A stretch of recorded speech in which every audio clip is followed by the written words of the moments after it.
Hello, my name is Veer. I'm 3 years old. Veer's a real character. He's smart, funny, adventurous, full of beans, and he's very cheeky. But underneath his healthy exterior, Veer's body has been hiding a very rare genetic disorder. I got anemia. You gonna help me? This means that his bone marrow is not producing enough stem cells, and so his blood counts are dropping. He will always have a higher risk of certain cancers, but soon he will need a stem cell transplant. Due to his Asian origin, Veer only has a 20% chance of finding a good match. Unfortunately, no one in our family is a match, so now we are relying on the generosity of an unrelated stem cell donor from anywhere in the world. All it takes to register to become a donor is a cheek swab. You have the rare opportunity to save a life of someone like Veer's, so why not take it? There really couldn't be an easier way to save a life.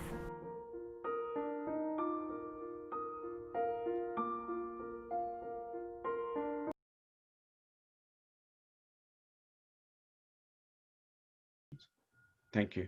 Okay, so on the panel for the question answer session, we will have, other than our 3 speakers, we're going to be joined by Dr. Nihar Shah as well. Dr. Nihar is a GP and a senior partner at Bacon Lane Surgery in Edgware. He's a specialist in cardiology, holding clinical sessions with Imperial College NHS Trust. He is also a clinical teacher for undergraduate medical students from University College London Hospital and St. Mary's Hospital. Nihar will be one of the first practitioners to be administering the COVID-19 vaccine, so he's on the first phase of the rollout. So yeah, let's kick off with the first question. So if I may ask the first question to the GPs, basically Anuja and Nihar. I've got a 4-part question because I've just combined 3 or 4 questions which are coming through in the thing. I mean, obviously, there are elderly people who are going to get the vaccine first, but if they're bedridden, are you going to go and give them the vaccine as a home visit, or how is that going to be administered? Can you take Nihar? Yeah, so one of the problems with the vaccines is the storage facility. So at the current one, which is the Pfizer-BioNTech, has to be at -70, and then it's got to be thawed, and then it's going to be used between 3 to 3.5 days later. So at the moment, certainly in Harrow, we're not doing the housebound patients and the care home patients. We are going to be doing that when the logistics are available. When the AstraZeneca vaccine comes out, which can be stored in a normal fridge at 2 to 8 degrees, then that's the one that will be used in all the care homes. So although the care homes are a priority in terms of the government guidance, what we've decided to do, certainly locally in Harrow and in most places in the country, is to just delay the care homes if we can. The problem is not just one of temperature control, it's also that the vaccine, the Pfizer-BioNTech vaccine, cannot be moved more than 3 times. So once you've drawn up the vial, if you literally shift it from one room to another, that's counted as one movement.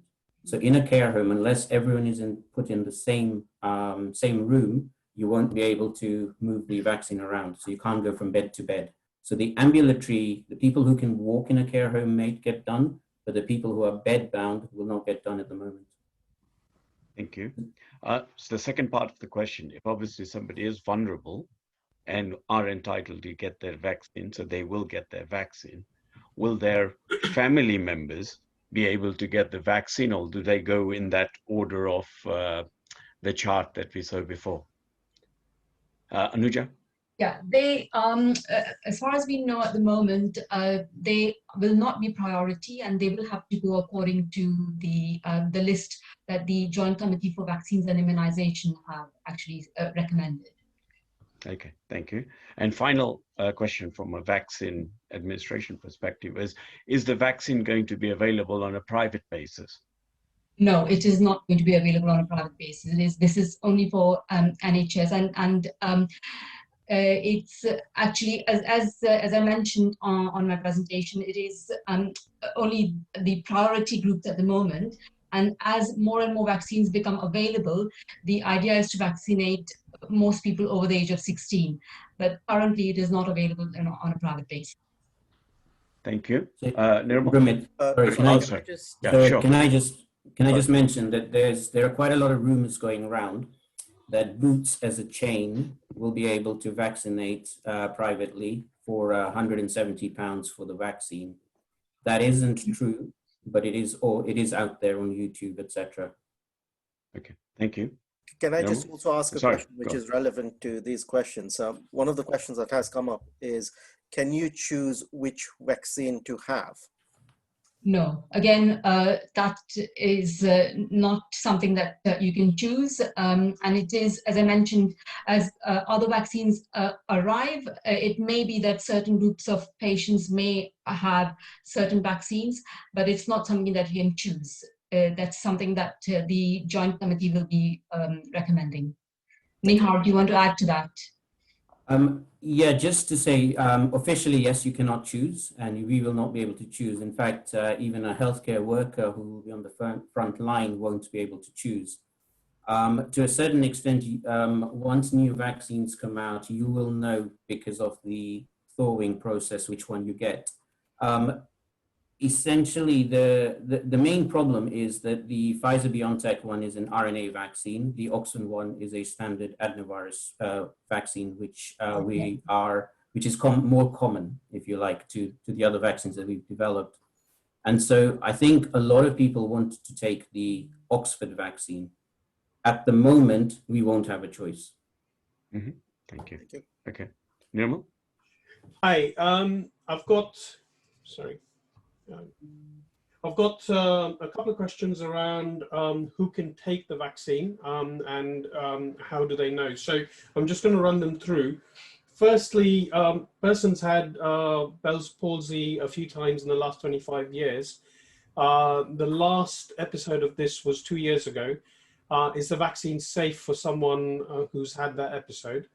So that's the first question. I'll start with that. I'll put that to Anuja. Yeah. So most people will be able to have the vaccine. There are very few contraindications to the vaccine, but it's very difficult to comment on a particular case. So it's probably best if you speak to your own GP. It's very difficult to comment on a particular case. Okay. And following on from that, so again on allergies, is the vaccine safe for someone who's had fruit skin or nut allergies? Is that still counted in the allergy list that they've actually produced, or those are something that again is on an individual basis depending on what type of allergy? And again, Anuja, and then followed by Nihar. The MRHA have advised that anyone who's had a severe allergic reaction, anaphylaxis reaction, and need to carry an adrenaline pen should not have the vaccine. Anybody else with milder allergy can actually have the vaccine, but again, it's something that should be discussed before you actually go and have your vaccine. Nihar, if you want to add to that. So just for the facial nerve and the Bell's palsy, there were 2 cases with the Pfizer vaccine that they developed Bell's palsy, facial palsy. Just to say that if you look at all the trial data, the incidence of facial palsy was the same as that in the general population. So it wasn't due to the vaccine. It was just basically due to chance. So it is safe if you've got Bell's palsy. It should be safe for you to have the vaccine. Obviously, if you have any other condition, then it's best to speak to your GP. With regards to the allergies, unless you've had an anaphylactic reaction to nuts or to food that required you to take the EpiPen, it is safe for you to take the vaccine. Okay. And the last, in the same sort of category again, is allergies to penicillin. Is that going to be an issue for anyone who's allergic to penicillin? Not from the vaccine. Sorry, not from the vaccine point of view, unless, again, you've used an EpiPen because you've had an anaphylactic reaction to penicillin. So a simple rash or diarrhea, vomiting, anything like that, then no, you can still have the vaccine. Okay, and just one last thing, guys. On Down syndrome, is there anything that we need to be concerned of for anyone who's on Down syndrome taking this vaccine? I'm not aware. Nihar, do you want to take that? Yeah, so again, none of the problem with a lot of patients with Down syndrome, most of them are young, and the vaccine hasn't been tested in people specifically with Down syndrome, as far as I know. The current guidance is that they should get the vaccine as normal according to the age cohort, because they're not as immunosuppressed as many of the others in the population. Can I just add a couple of bits, because they were same things coming through. So like somebody on chemotherapy or immunosuppressants, etc. Are this again the same question? I mean, just trying to cover all of the ones which were in there. So They should still have the vaccine. Anyone on any immunosuppressant or chemotherapy should still have the vaccine. They should not. In fact, they're in the extremely vulnerable group, so they should have the vaccine. okay. Can I ask a question of Rajvee, please? Rajvee, I think, how was the vaccine approved so quickly? Right. So basically, because there's the global emergency and because economy shut down, so much was done quickly that was abnormal. It never has happened before. So, for example, the vaccine development happened very quickly. Trials happened really quickly. So rather than being done step by step, they were done in parallel. The regulatory bodies like the MHRA were getting the data, for example, for the AstraZeneca and the Pfizer, they were getting the data as the trials were being completed. So what would normally happen is all the trials would be done step by step. The pharmaceutical companies decide, oh, is this a good candidate? Should I take it further? Because there's a massive investment of money that has to go in to set up the trials.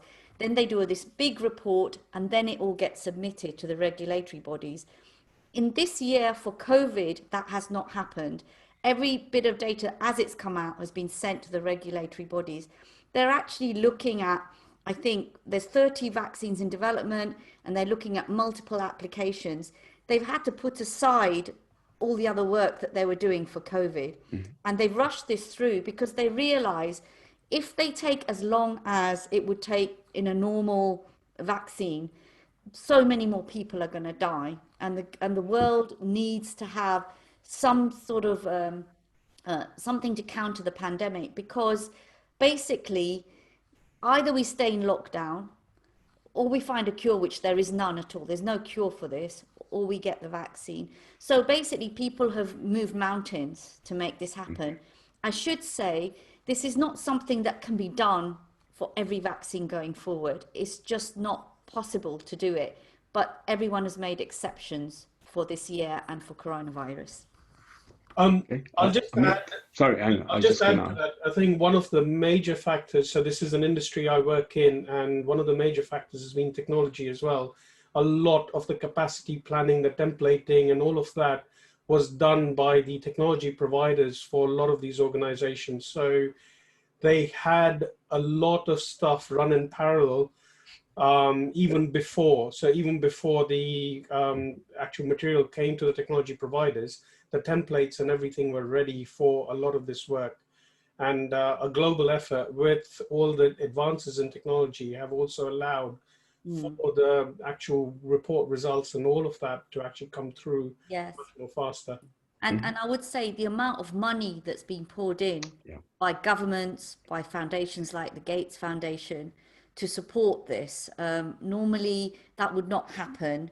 And the other thing is, like for the clinical trials, normally it takes years to set them up, but through social media and because people want to help, they wanted to volunteer for them, they could get these 44,000, people, volunteers for the Pfizer trial so quickly and get the trials running quickly. So it has been an exceptional year of government, scientists, pharmaceutical companies, and the public all pulling together in the same direction.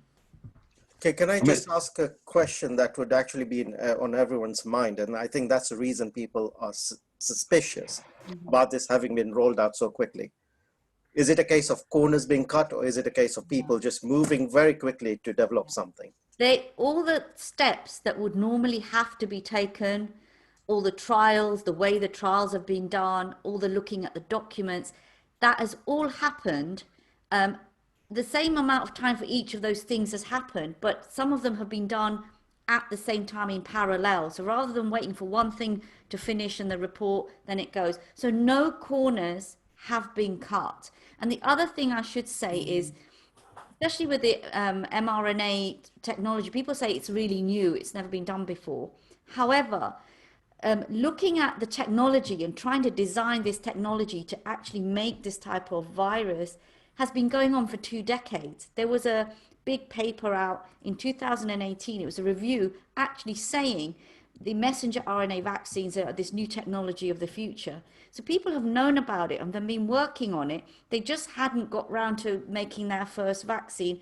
And when coronavirus happened, what people realized was this was one technology that could be done quickly, because first of all, if you look at the old technologies where you have to make a dead virus or a weakened virus in order to make the vaccine from it, those things take a lot of time. They take a lot of resources.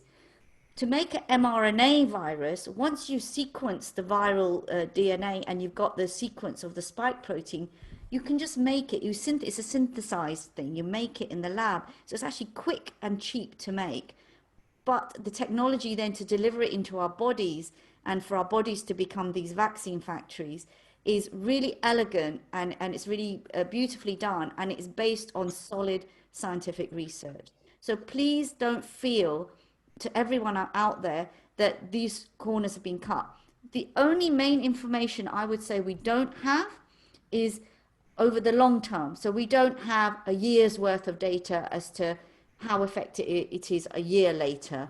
We haven't got the data where millions of people have had the vaccine and you can see how it works out in the different age groups, because the clinical trial data tells you one thing, but sometimes when you go into the real world, whether it's as effective as it says it is, I mean, 94% effectiveness is really, really high. I just want to say that, like the flu vaccine is 30 to 40% effective. So we are really excited about it. We didn't expect it to be as strong, the results, as they are. But I just want to reassure people that corners have not been cut. Thank you. Thank you. Can I add one thing onto this? There's a question which actually rolls in nicely with what Rajvee just said. You know, people are asking, are there any benefits of waiting for a few months for the elderly, for example, who will be able to get the vaccine first, just to see what the more effects of the vaccine when taken are? Is there any benefit in doing that? Ameet, do you want to take that? Yeah, would you mind? Thank you so much. Please. And Sorry. thank you, everyone. Yeah. These are excellent questions, and remembering we'll also have another session next week as well that we can take even more. This is clearly a place where we want to have these discussions. This is clearly a place where we want to have knowledge. There is a great difference between a randomized control trial of a medication where you get 1 year data and you're taking the tablet every day, and then you still follow the patients for another 4 years to see what the safety data is, and then you come out with the guidelines because you have the real world data, which is 10 times as much as the randomized control trial data. And this setting, where it's a single medication, every month you're waiting as an elderly patient from taking your vaccine, you're being exposed to getting the virus itself. And so you're having to counterbalance your risk of getting the disease and being harmed by it in a setting like the winter, where the flu season is competing with the need for resources, versus saying, actually, let's just get it done quickly, and I'm vulnerable, actually, if I'll have it. Now, there is a clear debate here that in the clinical trials, we did the trials on the healthier, easy to arrive 44,000 patients. We didn't do it on the worst cancer patients. We didn't do it on the dialysis patients. But the way the vaccine and this particular intervention, and many interventions will work, is that if it benefits in relatively average people, the benefits are likely to be even higher in the elderly and the more compromised. However, you will always have adverse effects from any intervention. It doesn't matter if I give you a placebo tablet with nothing in it other than a bit of water. You will have some adverse reactions to that are unexplained. Maybe the coating itself, etc. Maybe it'll happen at 4 years. That does not mean that we are not continuing to collect data. The strides that have been made this year on our ability to innovate, capture data, new techniques for virology, new techniques for understanding epidemiology, statistics. They are absolutely astounding. Imagine all the scientists of the world and all the researchers working on the same main issue. That's what's happened. You know, we could have done research on 5,000 things as we normally do and slowed everything down. We shut everything down and said, this is the big issue. This is how the world can work. To us, this is not fast enough. We have computing power that can actually design a new vaccine in a month, literally. And actually, we have 58 candidate vaccines, and we've already said some vaccines don't work. Some vaccines are too harmful, etc. And we've put them aside because they're not pure enough, etc.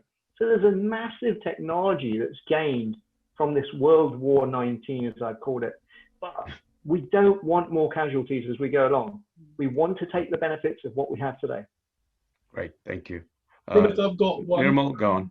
Yeah, so this is for Amit and Rajvee. So I'll take Amit first and then Rajvee after.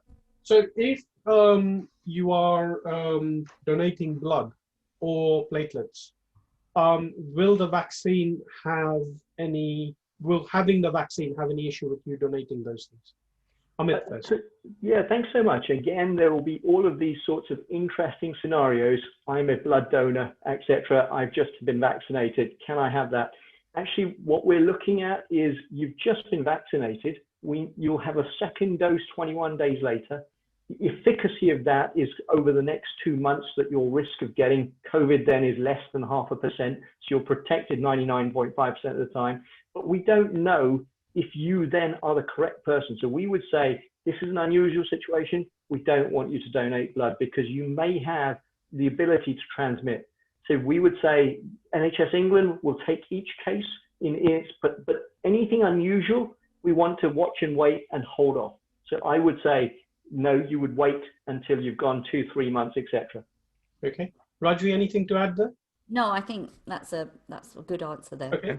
I've got a follow-up question on that, and this is more along the research line. So something that I work on, which is genomics and collecting data. Now, one of the things that a question does come up a lot of times in our industry is if you are and have already donated or you're already subscribed to the genomic trials that are happening worldwide, having the coronavirus vaccines that are available, will that actually change the base data, or will that be the same? Do we need to reread those patients in again?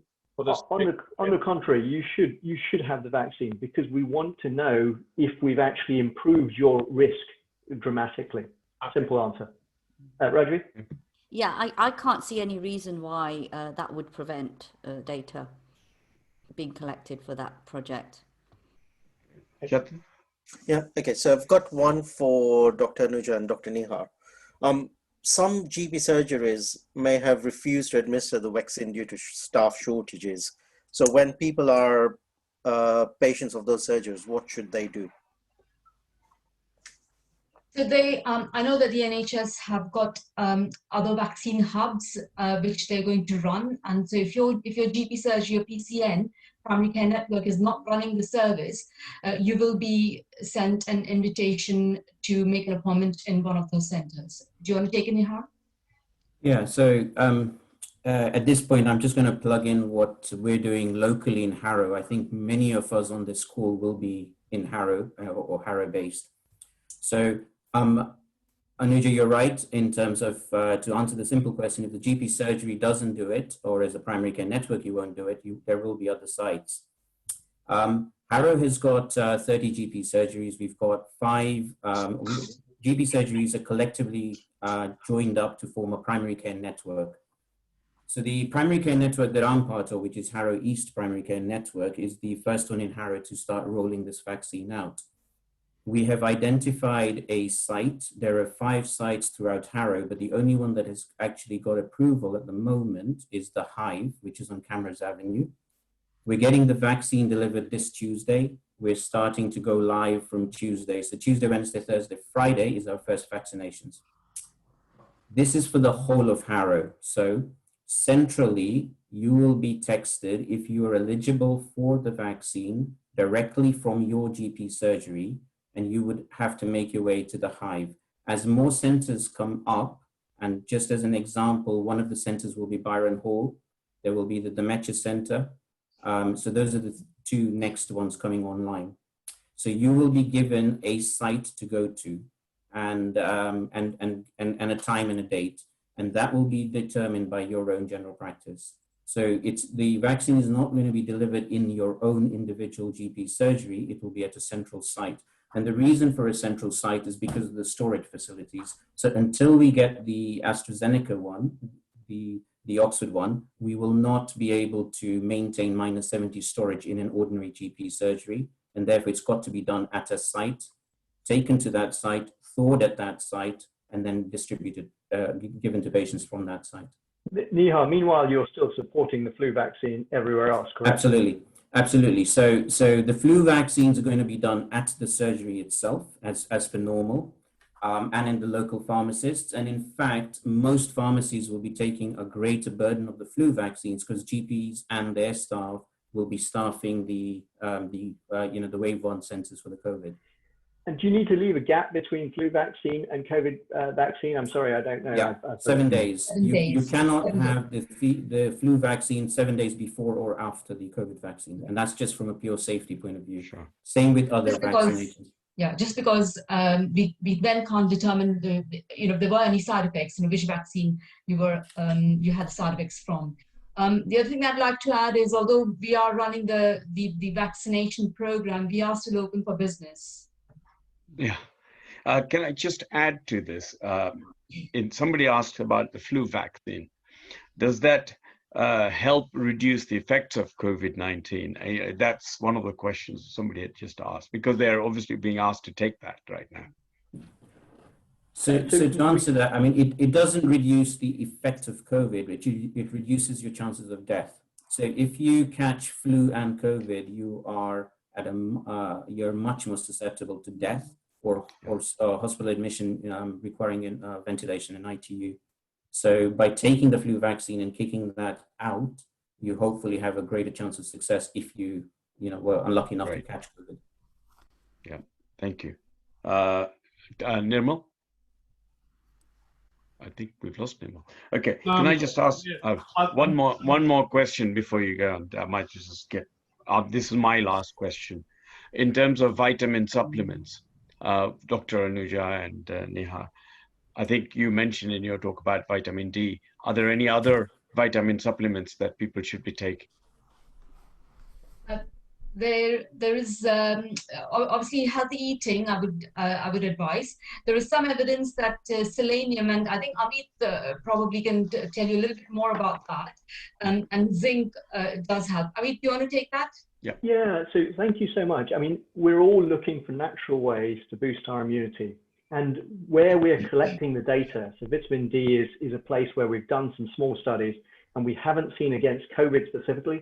But if you have a deficit of vitamin D, then, or you're prone to a deficit, as we all are because of our skin color, etc., we should have our vitamin D levels up. If you're prone, we know that selenium and zinc are immune boosters. So having your Brazil nuts is a really good idea, particularly if you're at deficit. However, the randomized control trials of those have not been done to the extent where we can tell you the definitive answer.